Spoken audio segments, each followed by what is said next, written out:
Be Good to Yourself, an audiobook from Orison Swett Marden. Chapter 1. Be Good to Yourself. It is a rare thing to find a person who is really masterful in his personality, masterful in what he undertakes, who approaches his task with the assurance of a conqueror, who is able to grapple vigorously with his life problems, who always keeps himself in condition to do his best, biggest thing easily, without strain, who seizes with the grip of a master the precious opportunities which come to him. In order to keep himself at the top of his condition, to obtain complete mastery of all his powers and possibilities, a man must be good to himself mentally. He must think well of himself.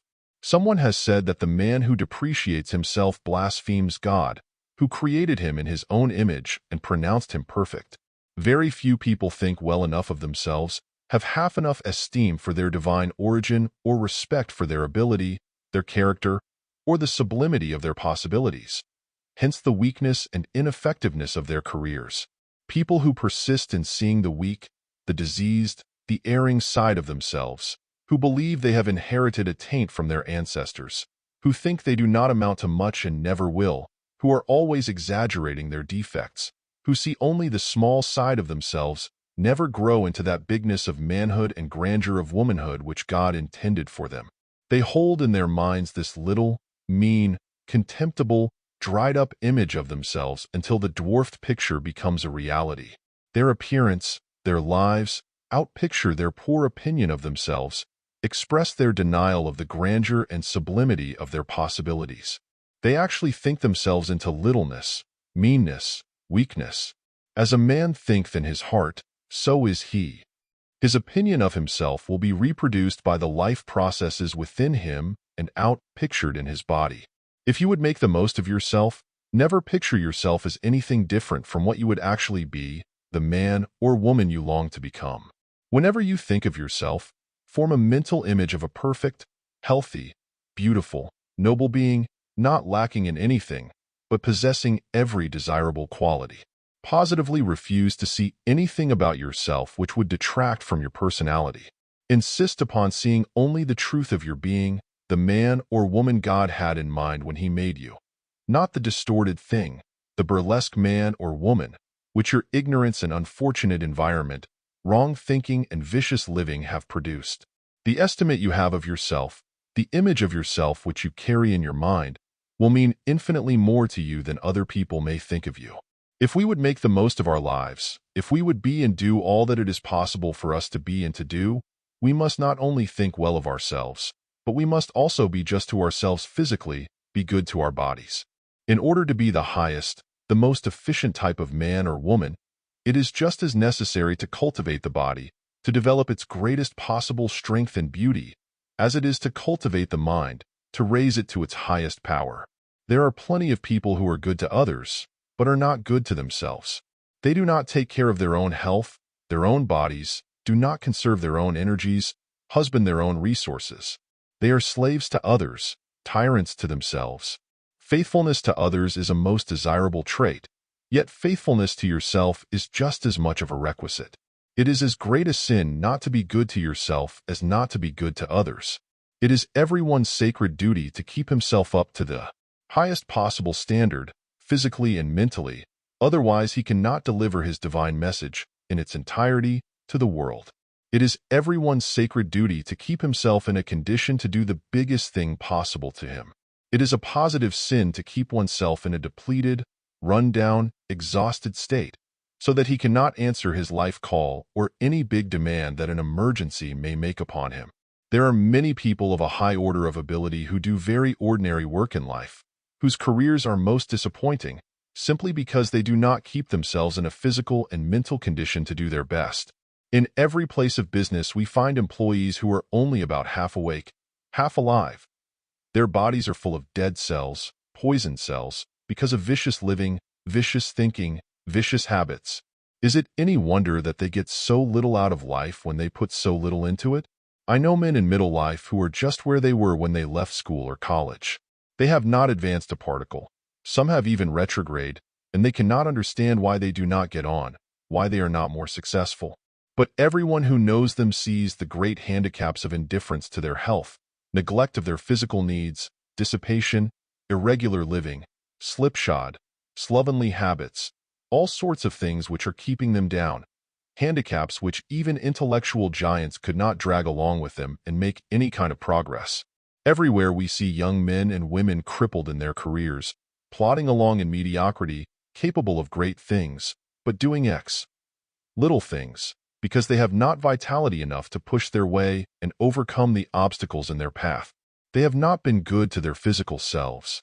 An author's book is wishy-washy, does not get hold of the reader because he had no vigor, no surplus vitality to put into it. The book does not arouse because the author was not aroused when he wrote it. It is lifeless because of the writer's low state of vitality. The clergyman does not get hold of his people because he lacks stamina, force, and physical vitality. He is a weakling mentally because he is a weakling physically. The teacher does not arouse or inspire his pupil because he lacks life and enthusiasm himself.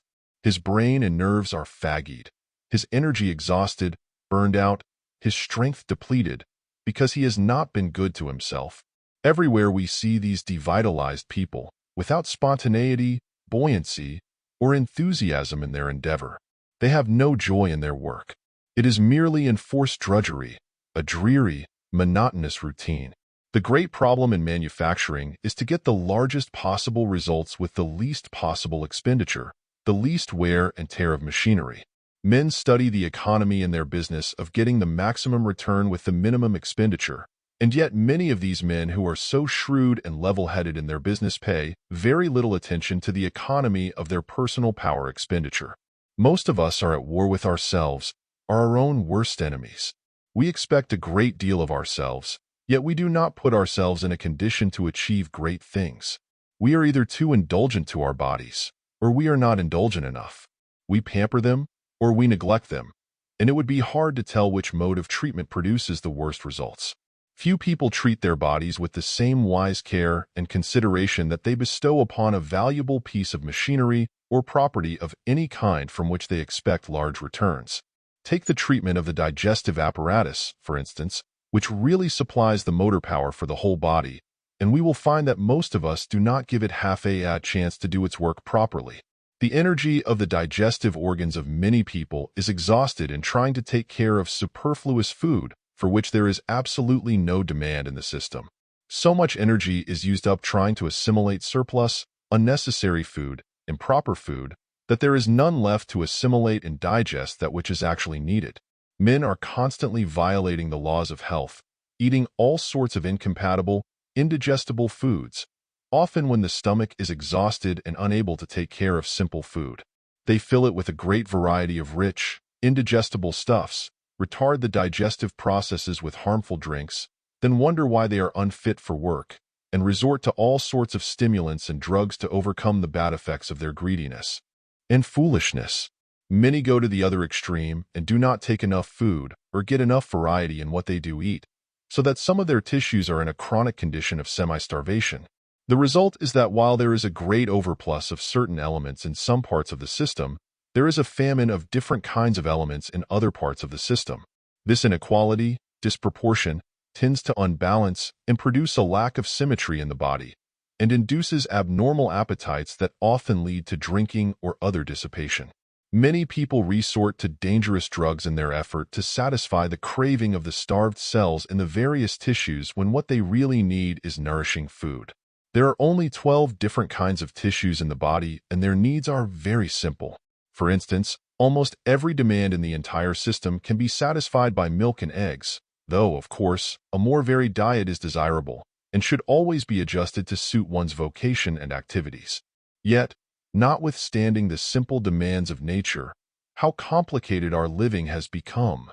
If we would only study the needs of our bodies as we study the needs of the plants in our gardens, and give them the proper amount and variety of food, with plenty of water, fresh air, and sunshine, we would not be troubled with disordered stomachs, indigestion, biliousness, headache, or any other kind of pain or ache. If we used common sense in our diet, lived a plain, sane, simple life, we would never need to take medicine. But the way many of us live is a crime against nature, against manhood, against our possibilities. It is amazing that otherwise shrewd, sensible men can deceive themselves into practicing petty economies which are in reality ruinous extravagances. No good mechanic would for a moment think of using tools that are out of order. Think of a barber trying to run a first-class shop with dull razors.